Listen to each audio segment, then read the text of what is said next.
Channel Payel শুভ lifestyle. তোমরা কেমন আছো? আশা করি ভালো আছো। আমরাও খুব ভালো আছি তোমাদের ভালোবাসায়। অনেকদিন পর আবার একটা ভিডিও নিয়ে আসলাম। আজকে হচ্ছে যে শনিবার, আর ডেটটা হচ্ছে যে 29/6/2024। তো ঘড়িতে এখন বাজে 6টা 25। আর আমি এখন বাইরে খুব বৃষ্টিও পড়ছে, আর পুরো জলে জল হয়ে গেছে, তাই ভাবলাম একটু চপ খাবো।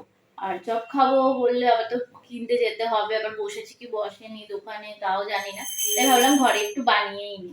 তাই বানিয়ে নিচ্ছি, আর তোমাদের সাথে পুরো রেসিপিটা আমি শেয়ার করব।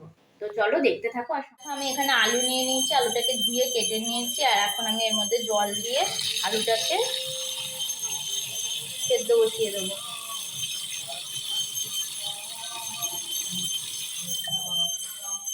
গ্যাস জ্বালিয়ে নিচে এটা সেদ্ধ বসিয়ে দিচ্ছি, আর যাতে তাড়াতাড়ি হয়ে যায় ওই কারণে আমি এর মধ্যে একটু নুন দিয়ে দেবো, তাহলে এটা একটু তাড়াতাড়ি হয়ে যাবে।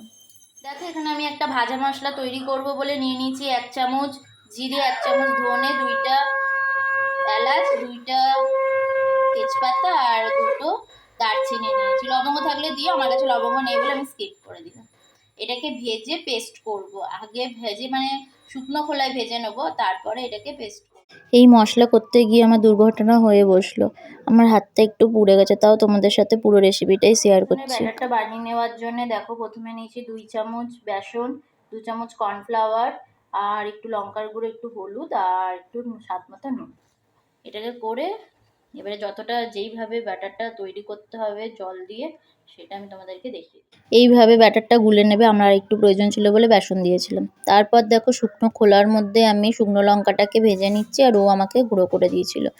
তারপর আমি কড়াইয়ের মধ্যে একটু তেল দিয়ে, তেলটা গরম হয়ে গেলে একটুখানি জিরে, একটুখানি লঙ্কা কুচিয়ে দিয়েছি, আর একটু আদা কুচিয়ে দিয়ে ভালো মতন করে ভেজে নিয়ে, তারপরে আমি একটুখানি লঙ্কার গুঁড়ো আর স্বাদ মতন নুন দিয়ে ভালো করে ভেজে তারপরে আমি আলুটাকে দিয়ে দিয়েছিলাম। সেদ্ধ করা যে ম্যাশ করা যে আলুটা ছিল ওটাকে আমি দিয়ে দিয়েছিলাম।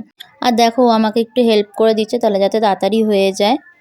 ও আমাকে এগুলো করে দিচ্ছিলো, আর এইদিকে আমি একদিকে কড়াইয়ে চপগুলোকে ভেজে নিচ্ছিলাম, আর তোমাদের সাথে শেয়ারও করছি। দেখো কেমন ফুলেছে, পুরো একদম দোকানের চপের।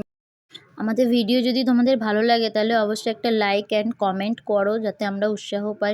এবার থেকে রোজ ভিডিও দিতে না পারলেও সপ্তাহে 3টে বা 4টে ভিডিও দেবই। তো চলো আজকের মতন ভিডিওটা আমি এখানেই শেষ করছি। দেখা হচ্ছে পরের ভিডিওতে। ততক্ষণের জন্য তোমরা ভালো থাকো, সুস্থ থাকো, টাটা।